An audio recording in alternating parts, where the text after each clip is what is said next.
This video is how to make barefoot sandals. I'm going to be using the Loom 2, mainly because I like the gauge, the space in between, because I can usually get away with just one strand of yarn.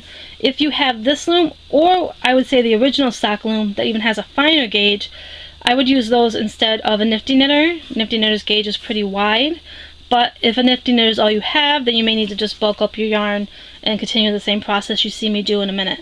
Now, if you're going to make a baby size one or a child size one, what you should be able to do is change up what I'm going to show you to decrease the size down to a baby's foot. The best thing I can say is to get a tape measure and measure from about their toe down to about where you want it to fall on their actual foot before the ankle, and that'll give you an idea of how long you should make it. Keep in mind that this will stretch as you tie it behind your ankle, so you may need to decrease or increase your rows. I'm just going to show you the basic way I did it in the picture that I had posted on my Facebook page. So we're going to do our slip knot. Try to keep the tail of the slip knot as small as you can. That way you have less you have to work. Oops. Try that again. Might have been too small. Okay. Okay, so try to keep this part, if you can, as small as you can. Now what I did is I used 3 pegs, and I kind of wanted to work my way into the middle. So I sat here and I went, okay, what is the middle? Working my fingers down, peg by peg, until I could figure out where the middle pegs were. And I realized that these two were considered the middle pegs. So I'm going to place this on one of that, and drop that along the back.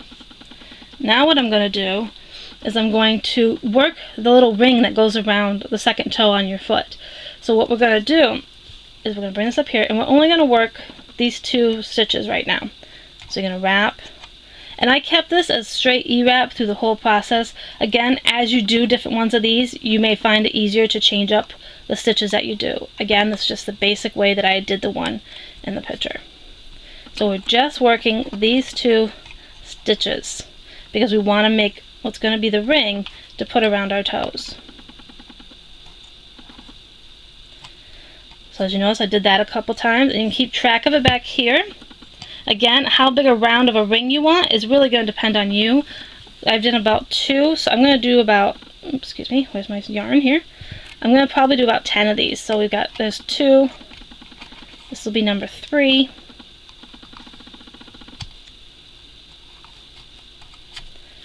4,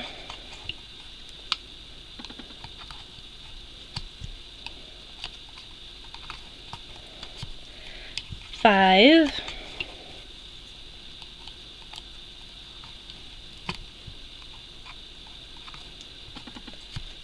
6,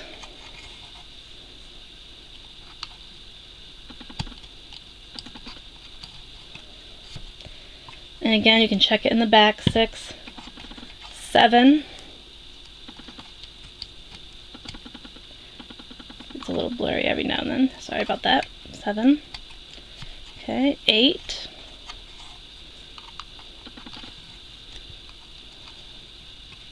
'oops, making sure I'm only getting that, 9,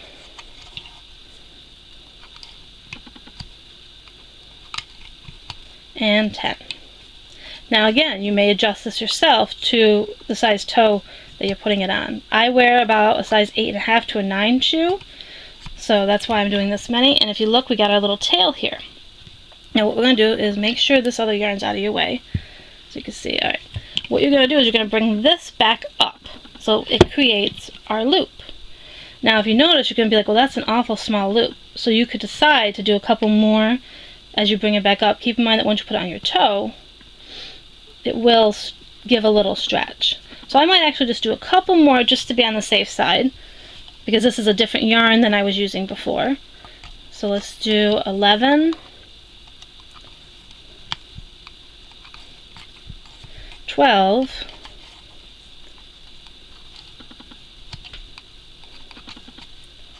13,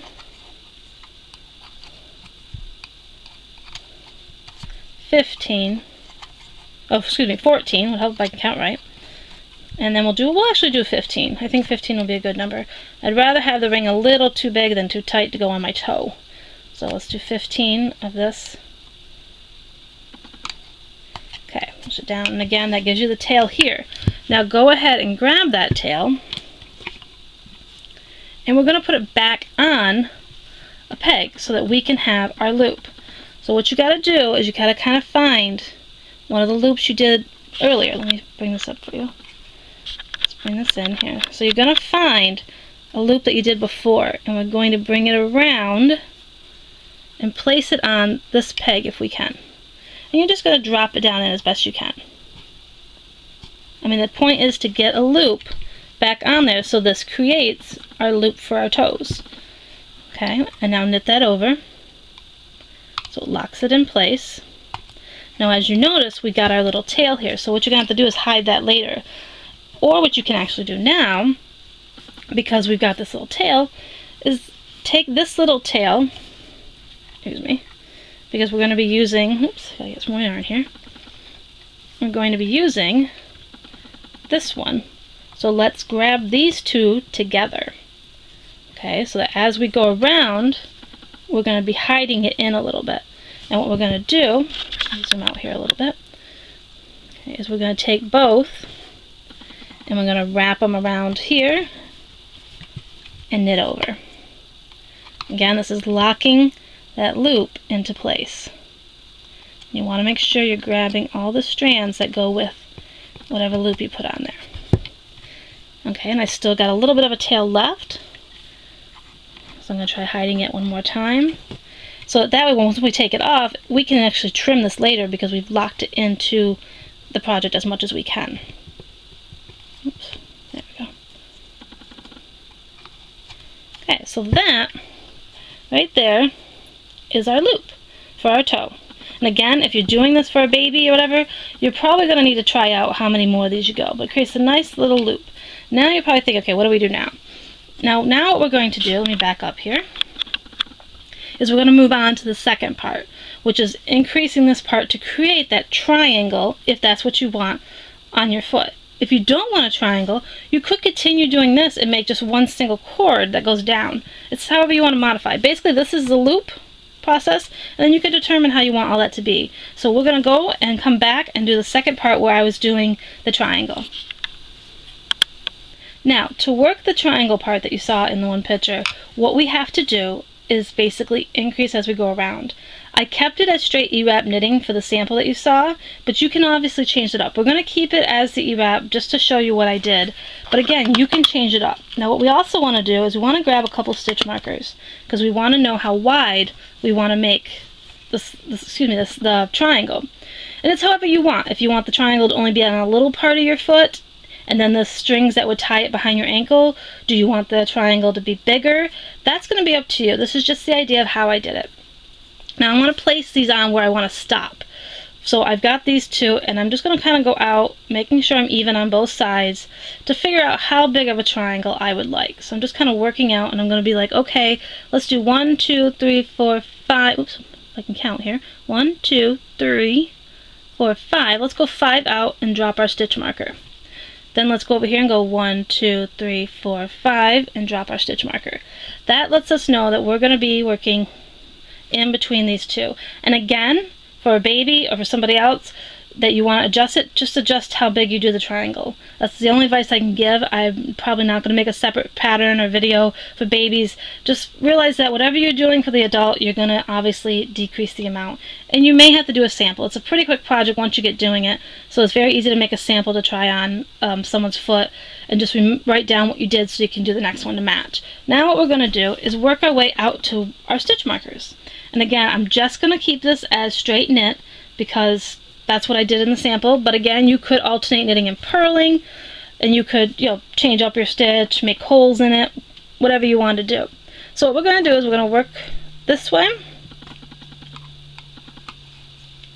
Now when we go to the other way, we're going to wrap 1, and we're kind of just slowly increasing our way. So we did that one. Now on our way back, we're going to go to the next peg on that side.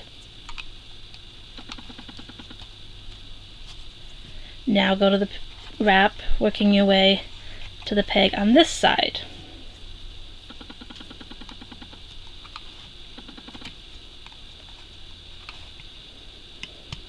And that's all we're going to do is work our way back and forth, including an empty peg on each side as we go back and forth. And again, you may decide to change up your stitch. Okay, go back this way. Wrap the empty. I mean, if you want, you could do more rows for each section, but I just liked just going back and forth. I felt it was the easiest way for me to increase. And as you can see, we're getting closer to our stitch markers, so we're going to know that we're going to be towards the end in a minute. Oh, get over there.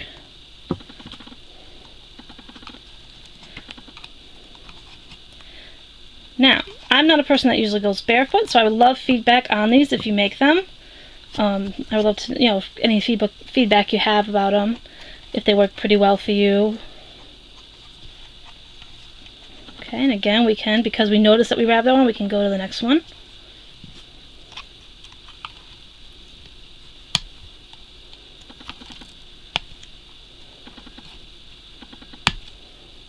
It sounds like it's a lot tighter on there than it actually is. The noise you hear when I knit over. Okay. Push them down. Now we're going back. To the empty. And like I said, we're almost there. We've only got one more way to go both ways to get to our pegs. And again, if you were doing a baby, you would decide to stop sooner. But I would recommend doing these on a finer gauge loom just because you can get away with one strand of yarn. And with it being summer, you don't need it to be as tight, I would say. Like, you don't need the stitch to be as tight. You can do it loose. You could add flowers onto these, buttons onto these, whichever, decorate them up any way that you want. All depending on your preference. Oh, get on there.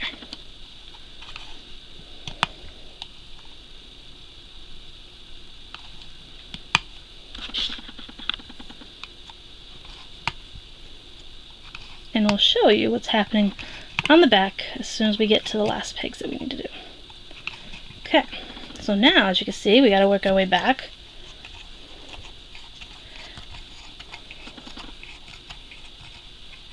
And again, you could do flat knit if you want. You could do just purling. But again, we're on our last one here.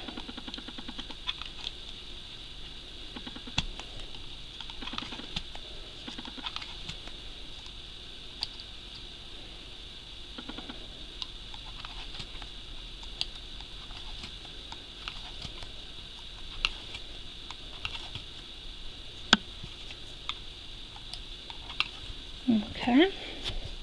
But we haven't hit our last one on this side yet, so now we're going to be hitting the last one on that side.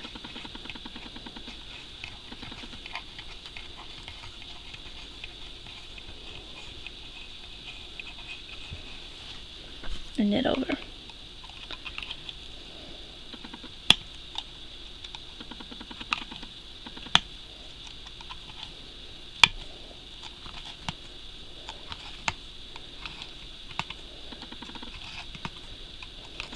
And again, if you don't want the triangle to be as wide, then you wouldn't work as many pegs out.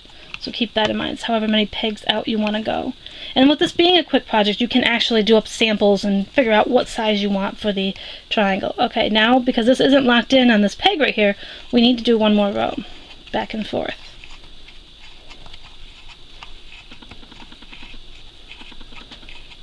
And this helps to lock everything else in.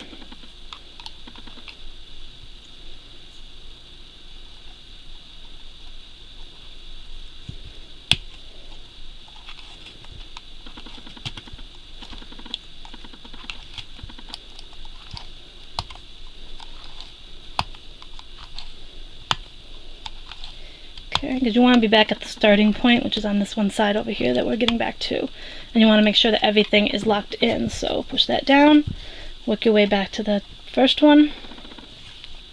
And then we'll be able to come back and work on to the next process, which is taking this off and adding in our strings to tie it. So go ahead and knit this last one off.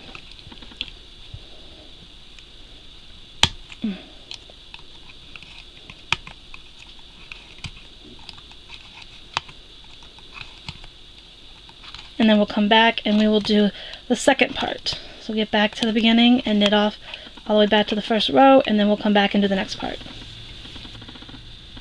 Okay, for this part, now you can see that we've already worked these rows back, and this is what we have, move that out of the way, on the other side, is we have a nice triangle. Now if you find this triangle again too wide, again just move your stitch markers in so you know where to stop. I decided to do a little different. It's a little different than I did on the other one for width, but I do like it, and like I said, it's just a triangle, and if you flip it over you get a little different design. Oops. On the other side it looks like too. So keep in mind, so there we go, this is our toe. Now if you wanted to, you could do a smaller cord right here before you go into the triangle. So I mean, there's a lot of different variations you can do to this to kind of personalize it to yourself. Now what we have to decide now is, are we done with the triangle? Like, am I done with that being the triangle, or do I want to work it out a few more, or between these pegs, do I want to work a few more rows?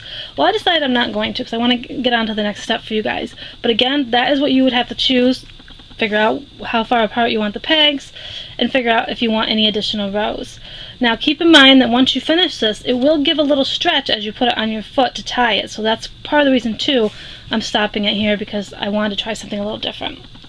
Now, there are two ways we could take this off. We can do our crochet bind off, you can do a knit bind off, but the crochet I feel will give us a little bit more flexibility in between. And then we can go, and you can simply add two pieces of string, or 2 pieces of yarn on each side to tie it behind your ankle, or you can try doing something cooler that you can add to it. It's really up to you. This is a great project to personalize. So we're going to do the crochet bind off, so we're going to rewrap the first peg once. And we're only going to do 1 chain in between, just for something different. Normally I do 2, but we'll just do the 1, and then we move it over, knit it over, rewrap it once. And keep in mind, when you're working this, it's going to be different because it's going to be facing you in a different way. Move it over. Now what you can do is move that stitch marker out of your way before it decides to fall off. Move it over, knit it over, wrap it once,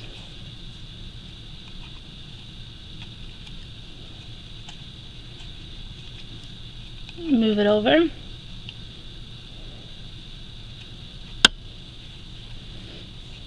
knit it over. So continue this process. I'm going to go off camera and continue the process until I get to the last peg. Okay, we're on the last couple that we have to do. So we are knitting over, wrapping it once, then moving it over to the final peg, knit it over, wrap it once even though you're not moving it over,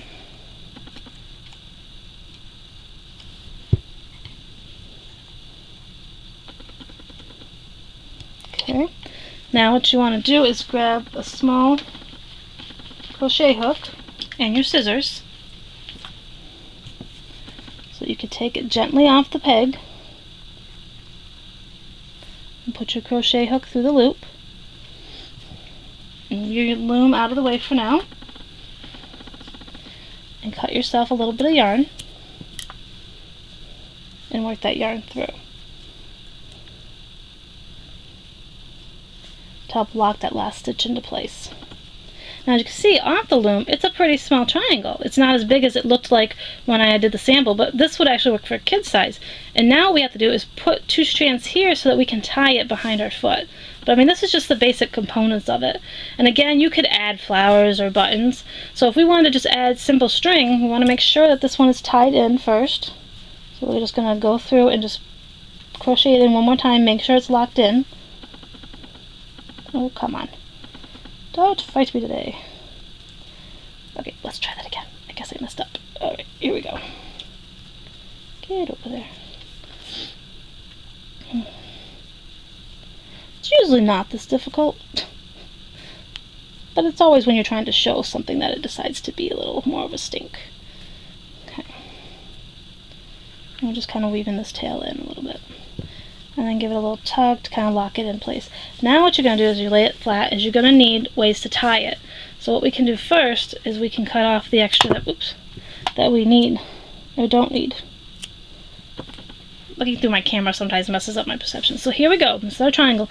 Now you want to figure out, okay, well, what do we do about wanting to put it around our ankle? You could simply cut 2 equal lengths of yarn and just tie them into each corner. Or I was thinking you could do, you could use your loom and you could place the back loop, one back loop back on the loom like that, and then use your yarn and make yourself like an I-cord, you know, working these two to make equal on each side, and then take it off and do it on each side to make a thicker cord. But we'll just do the simple, adding the string to it. And again, like I said, you can alternate it to do a different type of closure. You could also take 3 pieces of yarn and braid them and then attach it to the corners. There's a lot of different ideas.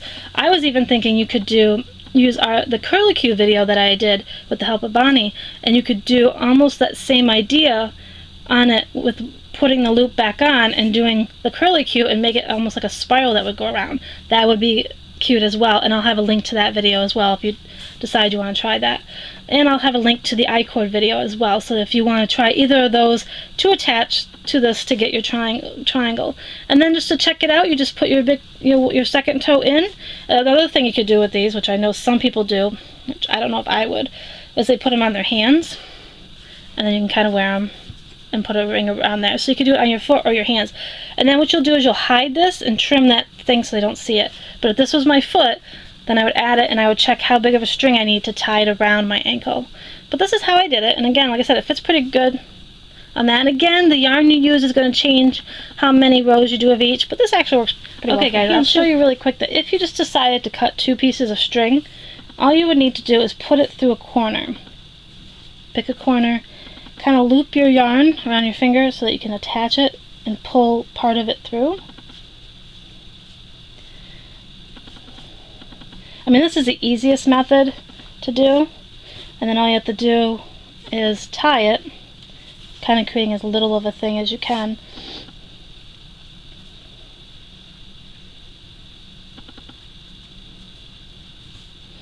And I usually do 2 knots just because that's what I like to do. And again, you can weave these ends in or trim what is excess, but we're not going to worry about that right now. So there's one, and now we're going to do the same thing with the other one.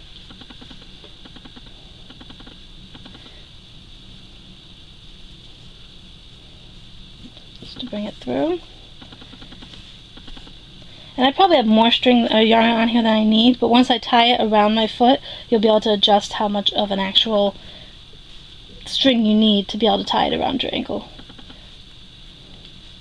I always say if you're going to attach, it's better to have too much. And then you're all set. It's attached. You just hide your tails or trim them down, and then you'll be able to tie it around your ankle. But like I said, I gave you some other suggestions that you could do if you didn't want just a simple piece of yarn holding it. So I hope that helps, and have a great day.